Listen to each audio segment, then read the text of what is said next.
Φίλες και φίλοι, καλώς ήλθατε στο νέο επεισόδιο του The Health Project, το podcast της Metabolomic Medicine, στο οποίο συζητάμε πώς οι ελλείψεις του οργανισμού, ο τρόπος ζωής και η διατροφή μας επηρεάζουν την υγεία μας και τα αυτοάνωσα και χρόνια νοσήματα.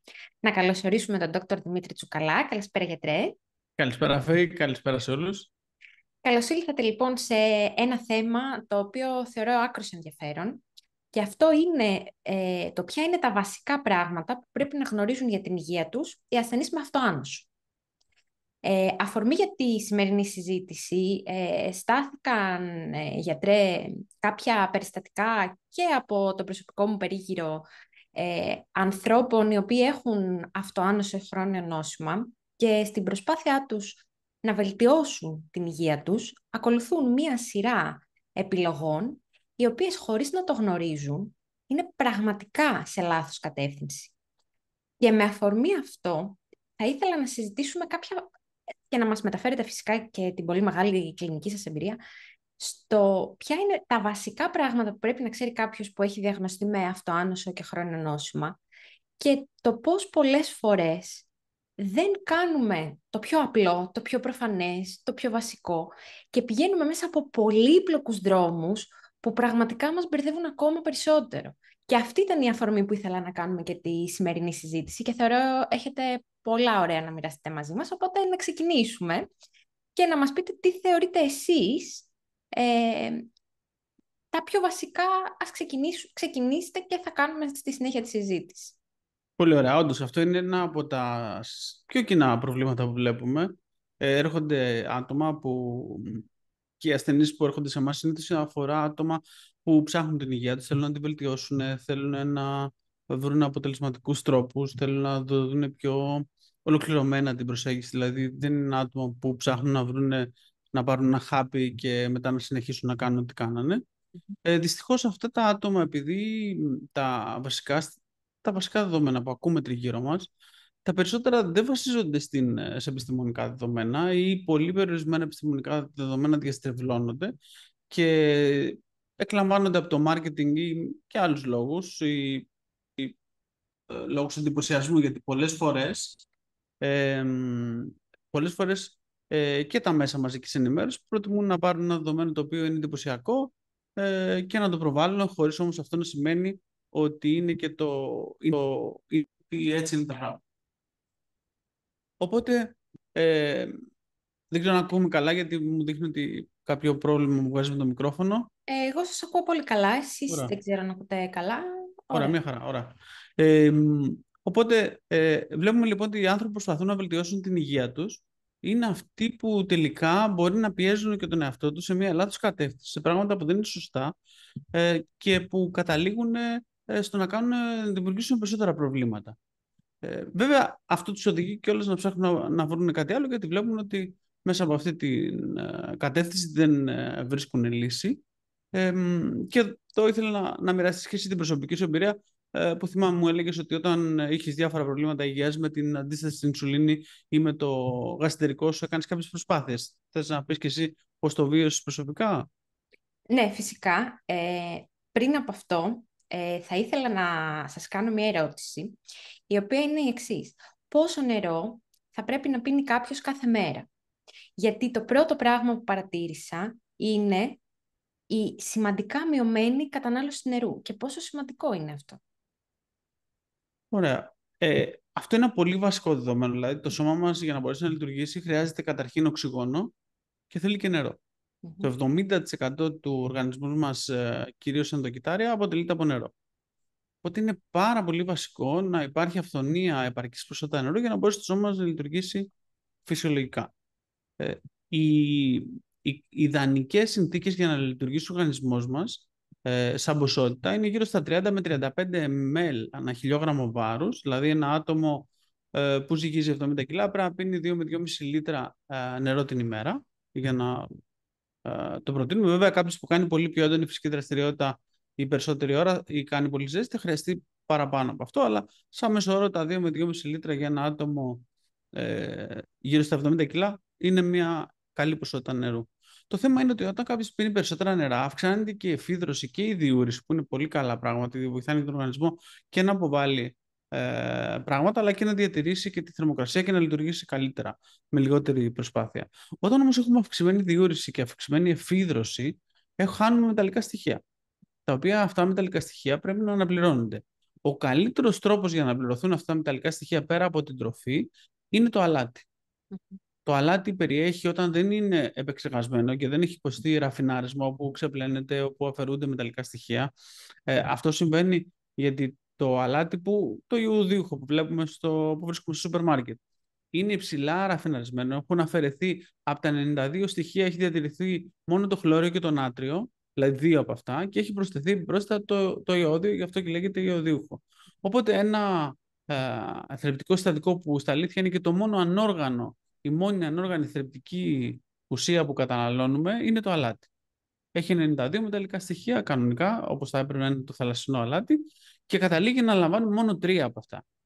Οπότε αυτό αλλάζει σημαντικά τη φυσιολογία, τη φυσιολογική λειτουργία του οργανισμού μας και δημιουργεί προβλήματα, γιατί τα μεταλλικά στοιχεία είναι απαραίτητα για τη λειτουργία των ενζύμων. Λειτουργούν δηλαδή σαν απαραίτητα στοιχεία, συμπαράγοντες, για να μπορέσουν να λειτουργήσουν χιλιάδες ένζημα, δεκάδες χιλιάδες ένζημα που υπάρχουν στον οργανισμό μας. Μόνο και μόνο με αυτή την αλλαγή, με το να μην καταναλώνει κάποιος μη ραφιναρισμένο αλάτι, αλλά να καταναλώνει επεξεργασμένο αλάτι, αλλάζει ριζικά τη φυσιολογία του οργανισμού. Σε αυτό τώρα προσθέτονται δύο άλλα στοιχεία. Καταρχήν, βλέπουμε ότι προβάλλεται συνέχεια ότι το αλάτι κάνει κακό. Αυτό θα σας ρωτούσα, γιατρέ, ακριβώς αυτό. Ναι, αυτό που στα αλήθεια συμβαίνει, γι' αυτό βλέπουμε πως κάποιες μερικές αλήθειες ή διαστρεβλωμένες αλήθειες μπορούν να μπερδέψουν τον κόσμο και να γενικευτούν και προκαλώντας προβλήματα. Αυτό που συμβαίνει στα αλήθεια είναι ότι το αλάτι είναι πρόβλημα. Αν κάποιος καταναλώνει πολύ αλάτι, ιδιαίτερα επεξεργασμένο αλάτι, όπως είπαμε, το οποίο δημιουργεί ανισορροπίες, και δεν πίνει νερό. Όπως επίσης είναι πρόβλημα να πίνει κάποιος πολύ νερό χωρίς να καταναλώνει αρκετό αλάτι. Το αλάτι ούτε πρέπει να έχουμε υπερβολές, αλλά εφόσον κάποιος καταναλώνει πολύ νερό, το σώμα μπορεί να ρυθμίσει ποια από αυτά τα μεταλλικά στοιχεία θα διατηρήσει και ποια θα αποβάλει. Οπότε δεν είναι πρόβλημα. Θα πρέπει λοιπόν κάποιος να καταναλώνει και επαρκή ποσότητα αλατιού και να πίνει και αρκετό νερό, ώστε να επιτρέψει το σώμα του να κρατήσει τα μεταλλικά στοιχεία που χρειάζεται και να μπορέσει να ρυθμίσει την ποσότητα υγρών στο σώμα του, την πίεση, την πίεση στο αίμα, την αρτηριακή πίεση, την τροφοδοσία των ιστών σε υγρά, σε μεταλλικά στοιχεία. Είναι ένα από τα βασικότερα στοιχεία όπου γίνεται λάθος. Οι περισσότεροι άνθρωποι είτε αποφεύγουν το αλάτι, είτε πίνουν πολύ νερό χωρίς να καταναλώνουν επαρκές αλάτι για να αναπληρώσουν τα μεταλλικά στοιχεία που χρειάζονται σε αυξημένη ποσότητα, είτε μπορεί να καταναλώνουν μεγάλες ποσότητες επεξεργασμένου άλατος μέσα από επεξεργασμένες τροφές, χωρίς να πίνουν αρκετό νερό. Και αυτό σίγουρα δημιουργεί προβλήματα. Σε πρόσφατη μελέτη που έγινε στον παγκόσμιο πληθυσμό, σε 175 χώρες, βρέθηκε ότι όσο περισσότερο αλάτι καταναλώνουν οι πληθυσμοί στις διαφορετικές χώρες, τόσο μεγαλύτερη είναι η διάρκεια ζωής. Το οποίο είναι εντελώς αντίθετο από αυτά που ακούμε όλα αυτά τα χρόνια. Το αλάτι κάνει κακό, σαν μια γενική πληροφορία. Έτσι, είπαμε ότι υπάρχουν κάποιες μικρές διαφορές, αλλά αυτές οι μικρές διαφορές είναι τόσο σημαντικές, και το αλάτι και το νερό επηρεάζουν τη λειτουργία κάθε κυτάρου στον οργανισμό μας. Πολύ ενδιαφέρον. Οπότε έχουμε δύο βασικά στοιχεία. Το ένα είναι το νερό που καταναλώνουμε και το δεύτερο είναι το αλάτι. Απλά πράγματα, τα οποία, όπως και εσείς μας αναφέρατε προηγουμένως, πολύ συχνά δεν τα κάνουν. Τώρα, πολύ ωραία. Σε ό,τι αφορά τη δική μου εμπειρία, αυτό που εγώ έχω βιώσει στην προσπάθειά μου να βελτιώσω την υγεία μου για διάφορα θέματα που με απασχολούσαν από μικρό παιδί, θα έλεγα. Το ένα είναι το θέμα με το γαστρεντερικό και μετά με την αντίσταση στην ινσουλίνη, που ήταν κάτι που στην εφηβεία μου ξεκίνησα να αντιμετωπίζω. Είναι το γεγονός ότι έκανα πράγματα που θεωρούσα πως είναι σωστά και στην πραγματικότητα με χειροτέρευα. Για παράδειγμα, το οποίο φυσικά το έμαθα ερχόμενη εδώ. Για παράδειγμα, μπορεί να είχα πολύ έντονη κοιλιακή διάταση και πόνο.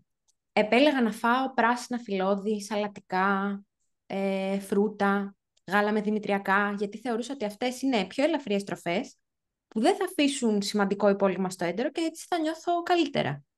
Και θεωρούσα ότι με αυτόν τον τρόπο θα βοηθήσω και την αντίσταση στην ινσουλίνη. Το αποτέλεσμα ήταν να έχω ακόμα μεγαλύτερο πόνο, ακόμα μεγαλύτερη διάταση και να εμφανίσω και ακμή ενηλίκων πλέον. Θέλετε λίγο να μας μιλήσετε για αυτό το κομμάτι, για το κομμάτι των διατροφικών επιλογών? Ναι, πράγματι.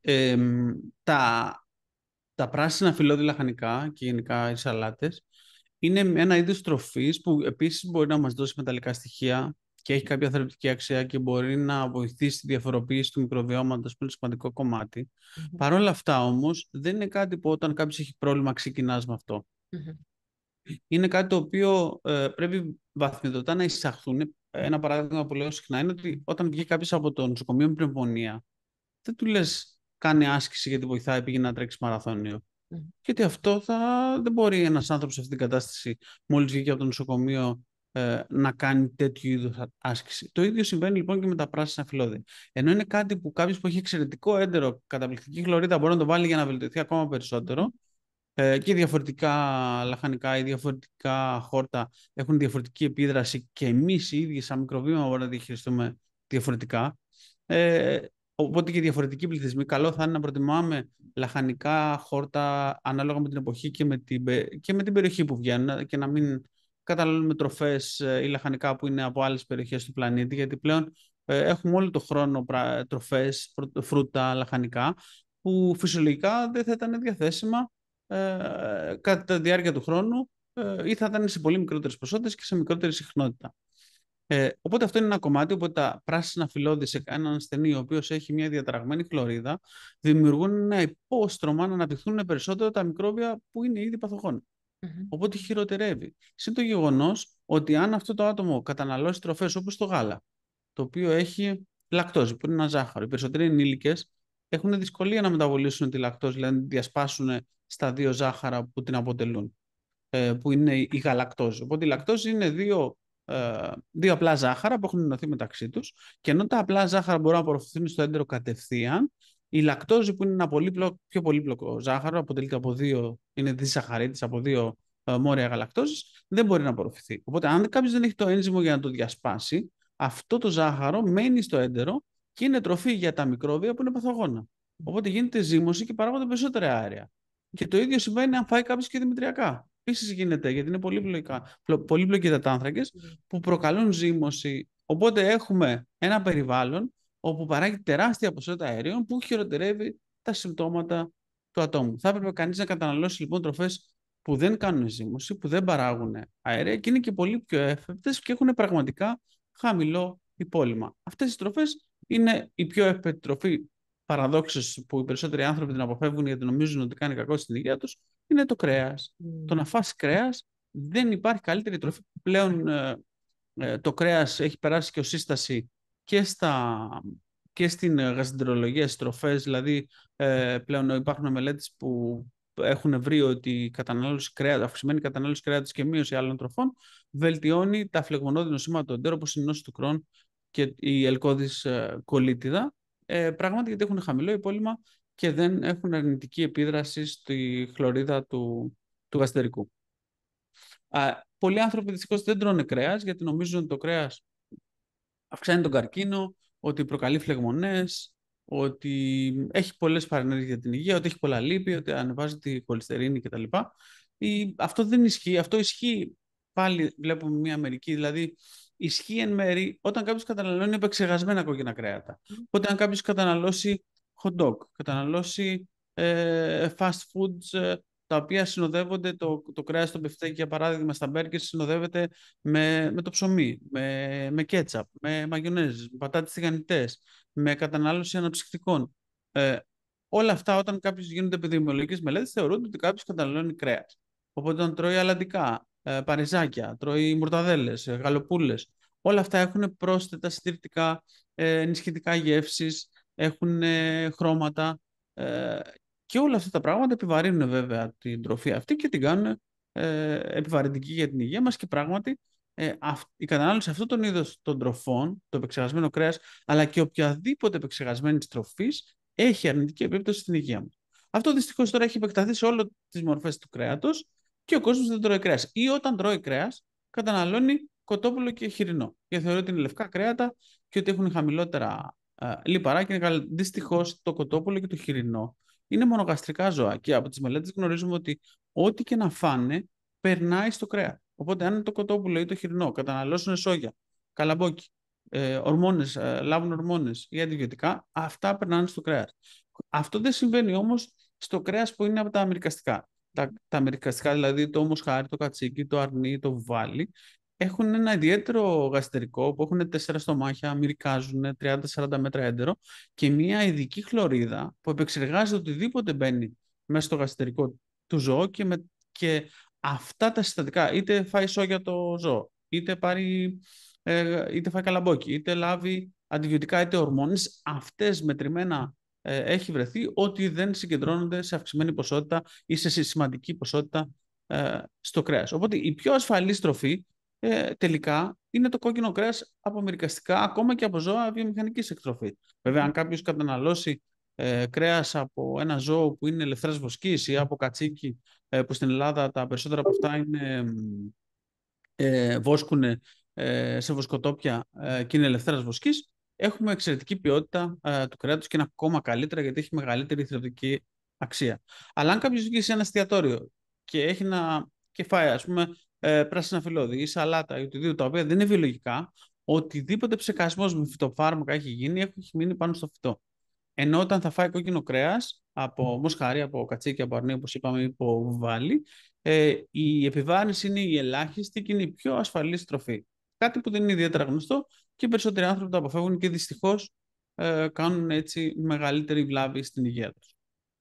Επομένως, γιατρέ, μέχρι τώρα έχουμε συζητήσει για το νερό. Ένα βασικό πράγμα, λοιπόν, το πόσο νερό πίνουμε, το πόσο αλάτι καταναλώνουμε, τι διατροφή κάνουμε με την έννοια επιλογές που ανάλογα στη φάση που βρισκόμαστε μας βοηθούν ή μας χειροτερεύουν.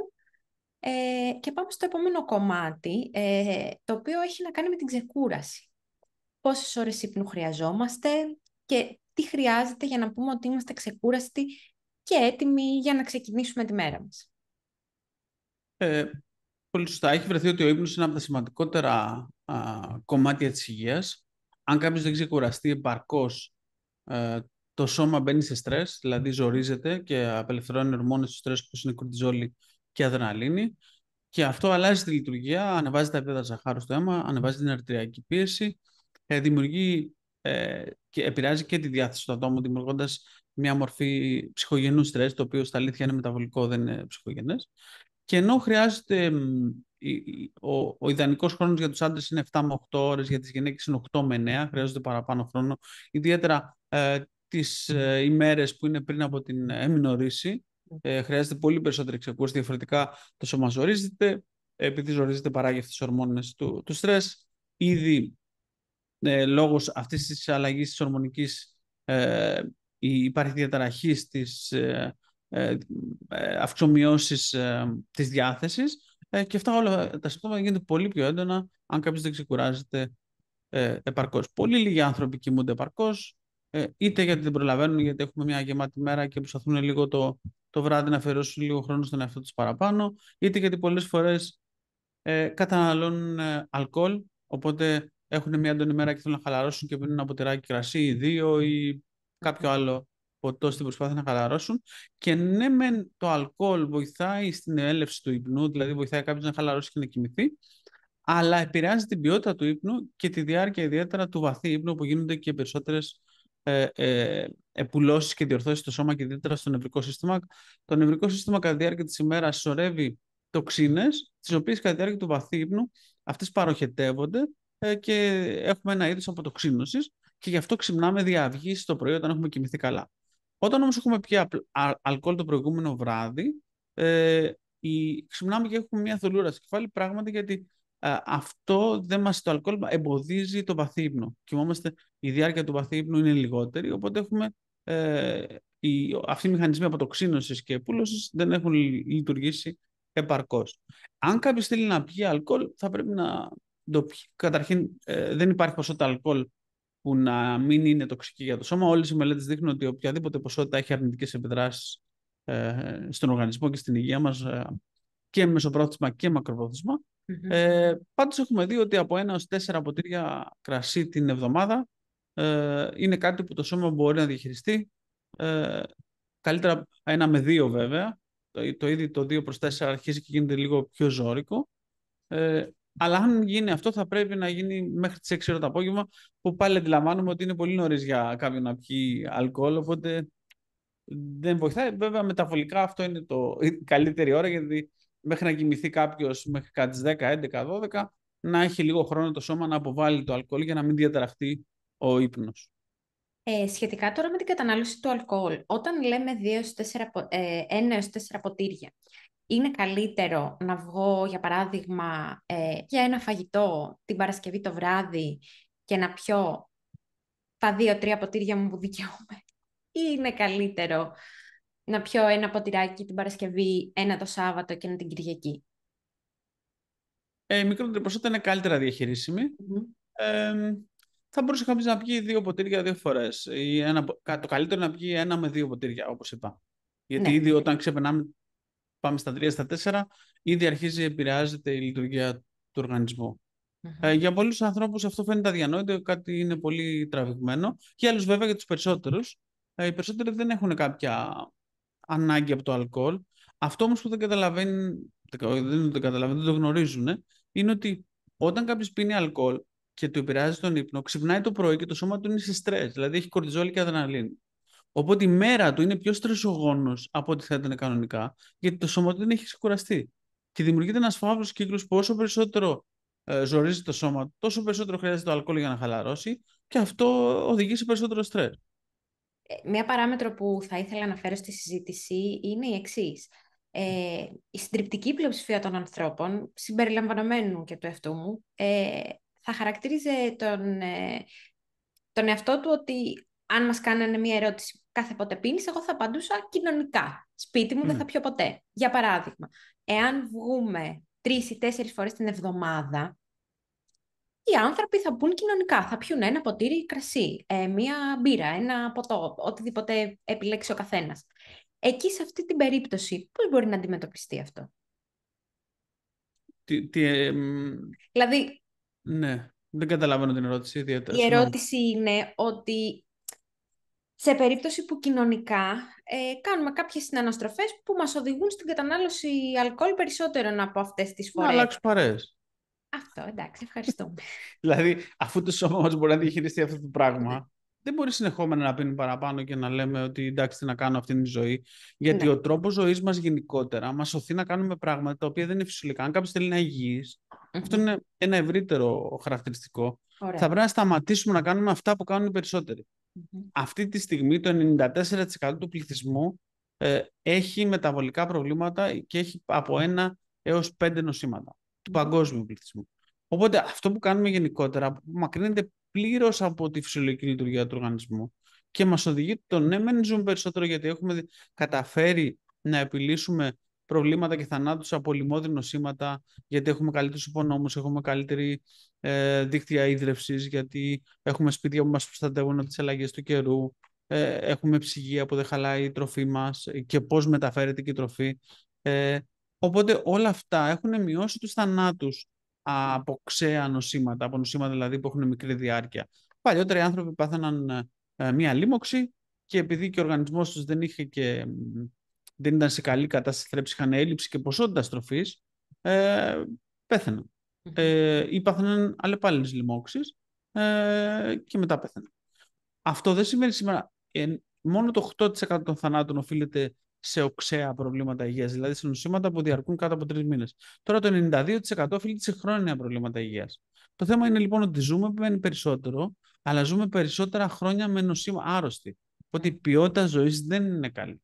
Ήδη όσο περνάνε τα χρόνια, τόσο σε μικρότερες ηλικίες παρατηρούμε ότι εκδηλώνονται προβλήματα υγείας και νοσήματα που ήταν χαρακτηριστικά μεγαλύτερης ηλικίας. Ακριβώς γιατί και ένα από τα μεγαλύτερα προβλήματα είναι η επεξεργασία της τροφής. Πέρα από όλους τους άλλους παράγοντες, όσο προχωράμε, τόσο πιο πολύ είναι επεξεργασμένες οι τροφές μας και τόσο πιο δύσκολο γίνεται να αποφύγουμε τροφές που είναι επεξεργασμένες. Πολλοί άνθρωποι, όταν τους λέμε ότι πρέπει να αποφύγουν επεξεργασμένες τροφές, ναι, λέει, μα γιατρέ, φυσικά δεν τρώμε τέτοια πράγματα εμείς και προσέχουμε στο σπίτι μας κτλ. Παρ' όλα αυτά, όταν κάποιος βγει και φάει μία τηγανιά πατάτες έξω, που το κάνουν όλοι, έστω και μία φορά το μήνα να γίνει αυτό, μία τηγανιά πατάτες κάνει την ίδια βλάβη που προκαλούν 25 τσιγάρα και το σώμα χρειάζεται όμως 3 χρόνια και να διορθώσει αυτή τη βλάβη. Οπότε, αν κάποιο τρώει μια τηγανιά πατάτας μία φορά το μήνα που φαίνεται απόλυτα φυσιολογικό, η ταχύτητα που κάνει βλάβη στο σώμα του είναι πολύ μεγαλύτερη από την ταχύτητα που μπορεί οτιδήποτε να τον βοηθήσει να τον διορθώσει. Οπότε, αναπόφευκτα, μόνο με αυτόν τον παράγοντα. Δεν σου λέω να καταναλώσει άλλες επεξεργασμένες τροφές, ψωμί του τόστ που να έχει σπορέλαια μέσα ή πρόσθετες ζάχαρης που έχουν αφαιρεθεί όλα τα θρεπτικά συστατικά και στα αλήθεια έχει μόνο θερμίδες χωρίς κάποια θρεπτική αξία ή ένα μπισκότο ή το αλκοόλ που λέμε ή να φάμε μαγιονέζα ή να φάμε σαλάτες βινεγκρέτ που είναι όλες φτιαγμένες με σπορέλαια όταν τρώμε έξω. Και όλα αυτά ή το κοτόπουλο, όπως λέγαμε, έχει αυξημένα ω6 και λιπαρά οξέα γιατί ό,τι φάει θα περάσει στο κρέας. Οπότε ενώ κάποιο αποφεύγει το μοσχάρι που μπορεί να έχει από 1-5% ω6 λιπαρά που είναι προφλεγμονώδη, το κοτόπουλο και το χοιρινό μπορεί να φτάσουν 39% τέτοιων λιπαρών. Οπότε όλα αυτά συσσωρεύονται, είναι πολλαπλοί παράγοντες που βαρύνουν την υγεία και δυστυχώς δεν γίνονται αντιληπτοί μέχρι που κάποια στιγμή κάποιο νοσεί και δεν μπορεί να καταλάβει πράγματι και γιατί του συνέβη αυτό. Ε, πολύ, πολύ σωστή αυτή η παρατήρηση και θα ήθελα στο σημείο αυτό να μας αναφέρετε και μέσα από την εμπειρία σας. Πολύ συχνά κάποιος νοσεί, έχει ένα αυτοάνωσο, ένα χρόνο νόσημα και κάνει πράγματα για να βελτιώσει την υγεία του. Παίρνει τη φαρμακευτική του αγωγή, προσπαθεί να κάνει κάποιες αλλαγές. Παρ' όλα αυτά, πολύ δύσκολα παρατηρούμε τι είναι αυτό που κάνουμε στην καθημερινότητά μας, στη ζωή μας, στον τρόπο που ζούμε, στη διατροφή μας, που στην πραγματικότητα μας αρρωσταίνει, μας χειροτερεύει, μας βλάπτει. Και όλα αυτά που έχουμε συζητήσει και μέχρι τώρα για το νερό, το αλάτι, το τι τροφές επιλέγουμε, το πώς ξεκουραζόμαστε, αντικατοπτρίζουν συνήθειες της καθημερινότητας και του τρόπου ζωής που δεν παρατηρούμε πώς συσσωρεύονται στο χρόνο και οδηγούν σε νόσο. Πάνω σε αυτό θα ήθελα να μας Το μιλήσετε. μεγαλύτερο εμπόδιο θεωρώ είναι τα ψευδή δεδομένα που έχει ο κόσμος για το τι είναι υγιές και τι δεν είναι υγιές. Ένας βασικός λόγος, πέρα από το marketing που κάθε εταιρεία ή διάφοροι φορείς χρησιμοποιούν διαφορετικά δεδομένα για να προβάλλει ο καθένας και να πουλήσει τα δικά του προϊόντα, υπάρχει και ένα χαρακτηριστικό που έχει να κάνει με τη χρονοκαθυστέρηση που υπάρχει από την εφαρμογή κάποιων δεδομένων που γίνονται γνωστά επιστημονικά μέχρι να αυτά να φτάσουν στο ευρύτερο κοινό. Για παράδειγμα, όταν έγινε αντιληπτό ότι τα τσιγάρα κάνουν κακό στην υγεία, για τη δεκαετία του 40, του 50 και του 60, οι γιατροί διαφήμιζαν τα τσιγάρα ότι καπνίζουν κάμελ, ξέρω εγώ, και είναι καλύτερο από άλλα τσιγάρα. Οι άλλοι γιατροί διαφήμιζαν τα Lucky Strike και ήταν κάτι αποδεκτό για την κοινωνία τότε και όπως σήμερα συζητάμε για το αλκοόλ ή οτιδήποτε άλλο, για τα σπορέλα, για τα τρανς λιπαρά πριν λίγα χρόνια κτλ. Από τη στιγμή λοιπόν που φάνηκε ότι όντως τα τσιγάρα είναι βλαβερά για την υγεία και έχουμε επιστημονικά στοιχεία που το δείχνουν αυτό, ξέρεις πόσα χρόνια πέρασαν μέχρι να διαμορφωθεί μια πολιτική σε επίπεδο κράτους, τη ΣΥΠΑ αρχικά και αργότερα? 50 χρόνια. Τρομερό. Οπότε η χρόνη εφαρμογή σε ευρύτερες αλλαγές είναι πολύ πιο αργή από ότι είναι η χρόνη η επιστημονική. Οπότε πλέον γνωρίζουμε ότι το 80%, αυτό είναι δεδομένο και από τον Παγκόσμιο Οργανισμό Υγείας και από όλους τους οργανισμούς ευρύτερα, ότι το 80% των παραγόντων που οδηγούν στην ανάπτυξη χρονίων και αυτοάνωσων νοσημάτων συνδέονται με τον τρόπο ζωής, τη διατροφή και το περιβάλλον και είναι μεταβλητοί. Οπότε, όταν το γνωρίζουμε αυτό ή γνωρίζουμε ότι ο πρώτος παράγοντας νόσου είναι η έλλειψη θρεπτικών στοιχείων και ο δεύτερος είναι η διατροφή, θα πρέπει όλοι να επικεντρωθούμε και η ιατρική κοινότητα, αλλά και η έρευνα, στο πώς θα διορθωθούν αυτές οι ελλείψεις και πώς θα βελτιωθεί η διατροφή με τρόπο τους ώστε να διορθώσει αυτά τα προβλήματα που έχουμε. Αυτό όμως, από τη στιγμή που ανακαλύφθηκε, γιατί τα αυτοάνωσα έχουν μια τεράστια έκρηξη από τη δεκαετία του 90 και μετά. Γιατί όσο πιο πολύ αυξάνεται η επεξεργασία των τροφών, τόσο αλλάζει και η λειτουργία του οργανισμού, επηρεάζει το νοσοποιητικό σύστημα και τόσο αυξάνονται και τα αυτοάνωσα νοσήματα. Χαρακτηριστικά, σε αυτό το κομμάτι πολύ συχνά αναφέρεται ότι τα αυτοάνωσα είναι περισσότερα, όχι γιατί είναι πραγματικά περισσότερα, αλλά γιατί έχουμε καλύτερη ικανότητα διάγνωσης ή γιατί ζει περισσότερο ο πληθυσμός και φτάνουμε σε μεγαλύτερες ηλικίες. Ωραία. Αυτό δεν ισχύει γιατί έχουμε δείγματα αιματολογικά δείγματα από τον πληθυσμό από τη δεκαετία του 80, τη δεκαετία του 90 και τη δεκαετία τις αρχές όχι τις αρχές, του 2010 μέχρι το 2012. Οπότε αυτά τα δείγματα εξετάστηκαν για αυτοαντισώματα και βρέθηκε ότι τα αυτοαντισώματα αυξάνονται σε όλες τις κατηγορίες πληθυσμού. Στους άντρες, στις γυναίκες, στους ηλικιωμένους και η μεγαλύτερη αύξηση παρατηρήθηκε βέβαια στις γυναίκες και στους εφήβους. Γιατί στις γυναίκες γιατί έχουν ορμονικές αναλλαγές κατά τη διάρκεια της ζωής που επηρεάζουν πάρα πολύ τη λειτουργία του νοσοποιητικού. Οπότε όσο αποκλίνει ο οργανισμός από τη φυσιολογία του, τόσο πιο πολύ αυξάνονται κίνδυνους για αυτοάνωσο. Και στους εφήβους γιατί κάνουν τη χειρότερη διατροφή. Το βλέπουμε και μέσα από τις εξετάσεις που κάνουμε και από τους ασθενείς που παρακολουθούμε. Οι έφηβοι έχουν τις χειρότερες εξετάσεις. Και δυστυχώς και στην Ελλάδα. Η Ελλάδα είναι πρώτη στην παιδική παχυσαρκία παγκοσμίως και τα παιδιά καταναλώνουν, ζητάνε βέβαια και καταναλώνουν τεράστια ποσότητα επεξεργασμένων τροφών, κάτι που στις προηγούμενες γενιές δεν συνέβαινε. Οπότε, ενώ παλιότερα λέγαμε ότι και η αύξηση του βάρους ή ο διαβήτης και όλα αυτά είναι προβλήματα που συνδέονται με την ηλικία, ότι καθώς μεγαλώνει πέφτει ο μεταβολισμός μας, πλέον βλέπουμε ότι δεν είναι απλά, δεν είναι θέμα μεταβολισμού, δεν είναι θέμα ηλικίας. Είναι θέμα ότι όσο καταναλώνουμε τροφές που δεν είναι φτιαγμένες για να τις μεταβολήσει ο οργανισμός μας, τόσο αυτό δημιουργούν προβλήματα και μπλοκάρουν μεταβολικές διεργασίες του σώμα μας. Πολύ, πολύ ενδιαφέροντα τα όσα έχουμε συζητήσει μέχρι τώρα, γιατρέ, και ιδιαίτερα στο κομμάτι της παιδικής παχυσαρκίας που αναφερθήκατε. Είναι οξύμορο στην Ελλάδα, που είναι μια χώρα η οποία, μια πρώτη απάντηση θα έλεγε κανείς τι διατροφή κάνετε στην Ελλάδα, μεσογειακή. Είναι τρομερά οξύμορο τα παιδιά να είναι πρώτα στον κόσμο σε παιδική παχυσαρκία.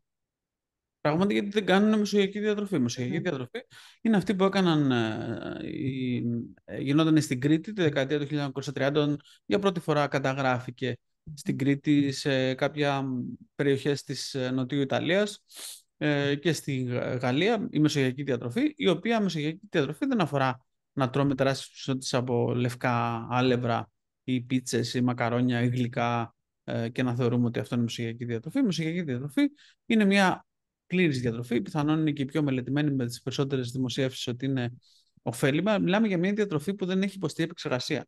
Μιλάμε για μια διατροφή που περιέχει το κατσίκι, περιέχει τη φέτα, περιέχει τις ελιές, το λάδι, περιέχει κάποια όσπρια κατά περιόδους, περιέχει χόρτα, έχει θαλασσινά, ψάρια και είναι μια ολοκληρωμένη διατροφή που βοηθάει τον οργανισμό να λειτουργήσει και του παρέχει πολλά θρεπτικά συστατικά και επιτρέπει την φυσιολογική λειτουργία του οργανισμού συνολικά. Ωραία, πολύ ωραία. Λοιπόν, γιατρέ, θεωρώ ότι έχουμε κάνει μια πάρα πολύ ενδιαφέρουσα συζήτηση. Μας έχετε δώσει εξαιρετικές πληροφορίες. Και θεωρώ ότι φτάνουμε προς το τέλος και όπως πάντα θα ήθελα να σας δώσω την δυνατότητα να πείτε κάτι το οποίο μέχρι στιγμής δεν έχουμε αναφέρει ή κάτι στο οποίο θεωρείτε ότι είναι πολύ σημαντικό και θα θέλατε να δώσετε έμφαση. Ναι, αυτό που θέλω να πω είναι πολλές φορές οι άνθρωποι από τη στιγμή που προσπαθούν με λάθος δεδομένα να βελτιώσουν την υγεία τους και δεν τα καταφέρουν, η υγεία τους χειροτερεύει. Και καθώς η υγεία τους χειροτερεύει, θεωρούν ότι αυτό είναι κάτι σπάνιο, κάτι ιδιαίτερο, κάτι πολύπλοκο και πάνε σε όλο μεγαλύτερη πολυπλοκότητα, κατευθύνονται, κάνουν πιο πολλές εξετάσεις, πιο επεμβατικές. Το ίδιο το στρες της διερεύνησης δημιουργεί επιπλέον προβλήματα και θα έλεγα ότι είναι πολύ πολύ βασικό να γυρίσουμε στα βασικά. Δηλαδή να εφαρμόσουμε, να πίνουμε νερό, να ξεκουραζόμαστε, να καταναλώνουμε το αλάτι που είπαμε, να τρώμε τροφές που έχουν μεγαλύτερη θρεπτική αξία, να τρώμε κρέας, να τρώμε αυγά, θαλασσινά, να τρώμε τη χωριάτικη σαλάτα μας, να τρώμε τις ελιές, το λάδι ελιάς, να περπατάμε, να κοιμόμαστε παρκώς και να κάνουμε τα βασικά. Εφόσον κάνουμε τα βασικά, αλλά τα βασικά με την έννοια πράγματα που γνωρίζουμε ότι λειτουργούν και είναι τεκμηριωμένα, αλλά δεν είναι τεκμηριωμένα από μια μελέτη, από ένα άρθρο που διαβάσαμε σε μια εφημερίδα. Είναι πράγματα που κάνουμε, η ανθρωπότητα τα ακολουθεί χιλιάδες χρόνια και ξέρουμε ότι δουλεύει και είναι και τεκμηριωμένα βέβαια επιστημονικά. Δεν χρειάζεται ο καθένας να διαβάσει όλες τις μελέτες και να συγκρίνει αν η μεσογειακή διατροφή είναι καλύτερη, είναι χειρότερη ή πρέπει να κάνει κετογονική διατροφή ή πρέπει να κάνει carnivore ή οτιδήποτε άλλο. Το να φάει τροφές που δεν είναι επεξεργασμένες, αλλά το λέμε ότι επεξεργασμένες να μην βρίσκονται σε κουτί, να μην έχουν ζελατίνα, να είναι πραγματικά τροφή και να ξεκουράζεται παρκώς, να πίνει νερό και να κάνει αυτά τα πράγματα που είπαμε πριν και να δώσει στο σώμα την ικανότητα και την ευκαιρία να λειτουργήσει φυσιολογικά πριν ψάχνει να βρει την πολυπλοκότητα ή τις πολλαπλές φαρμακευτικές αγωγές που μπορεί να τον σώσουν, να τον βοηθήσουν. Πάρα πολύ σημαντικό αυτό. Και να βάλουμε και μία ακόμα παράμετρο στη συζήτηση, ότι επειδή, όπως μας έχετε αναφέρει σε προηγούμενα podcast, κάθε άνθρωπος είναι ξεχωριστός, σε κάθε φάση της ζωής του έχει ξεχωριστές ανάγκες, όλα αυτά δεν είναι εύκολο να υλοποιηθούν, δεν μπορεί να ξέρει κανείς ακριβώς τι χρειάζεται σε κάθε στιγμή. Εκεί έρχεται η εμπειρία και η δική σας κλινική εμπειρία και γενικά η εμπειρία των επαγγελματιών υγείας, οι οποίοι μπορούν να καθοδηγήσουν έναν ασθενή να ακολουθήσει σωστά αυτό που χρειάζεται και του ταιριάζει στην εκάστοτε στιγμή. Πράγματι, αυτά που είπα γενικές οδηγίες αφορούν πιο πολύ προληπτικό επίπεδο και μικρότερα συμπτώματα. Όταν κάποιος έχει εκδηλώσει ένα αυτοάνωσο νόσημα, έχει δει αυτά τα σώματα, έχει διαγνωσμένη κάποιο αυτοάνωσο, το οποίο συχνό είναι νόσο του χασιμότητας, ψωρίας, ρευματοειδής, σκλήρης κατά πλάκας. Όταν έχει εκδηλωθεί η δυσλειτουργία του νοσοποιητικού και κάποιος έχει ένα αυτοάνωσο νόσημα, καλό είναι να απευθύνσει σε έναν ειδικό για να τον βοηθήσει να έχουμε πλέον στη διάθεσή μας ειδικές εξετάσεις που μπορούμε να δούμε μεταβολικές διεργασίες και τι ελλείψεις έχει ο οργανισμός και ποιες παρεμβάσεις πρέπει να γίνουν με μεγάλη ακρίβεια, ώστε να βοηθήσουμε τον οργανισμό παράλληλα με οποιαδήποτε φαρμακευτική αγωγή μπορεί να χρειάζεται για να βελτιώσει κάποιος την υγεία του, αντί να έχει μια καθοδική πορεία και μια σταθερή επιδείνωση, να γυρίσουμε την κατάσταση υγείας τους προς μια σταθερή βελτίωση. Είναι κάτι που είναι εφικτό, θέλει βέβαια δουλειά, θέλει χρόνο, αλλά είναι κάτι που μπορεί να γίνει σήμερα. Και με αυτό θα κλείσουμε. Γιατρέ, σας ευχαριστώ πάρα πολύ για τη σημερινή συζήτηση. Και εγώ ευχαριστώ για τις ερωτήσεις. Και για το λίγο personal sharing. Αλλά εντάξει, θεωρώ ότι θα βοηθήσει. Ευχαριστούμε πάρα πολύ και όσους μας παρακολουθήσατε και στο σημερινό επεισόδιο. Κάθε Δευτέρα υπάρχει καινούριο επεισόδιο στο κανάλι της Metabolomic Medicine στο YouTube. Μπορείτε να κάνετε εγγραφή για να μην χάνετε τα νέα μας επεισόδια. Μπορείτε να μας αφήσετε σχόλιο για το πώς σας φάνηκε η συζήτηση, τι άλλο θα θέλετε να συζητήσουμε. Και εμείς θα ανανεώσουμε το ραντεβού μας για την επόμενη εβδομάδα. Γεια σας!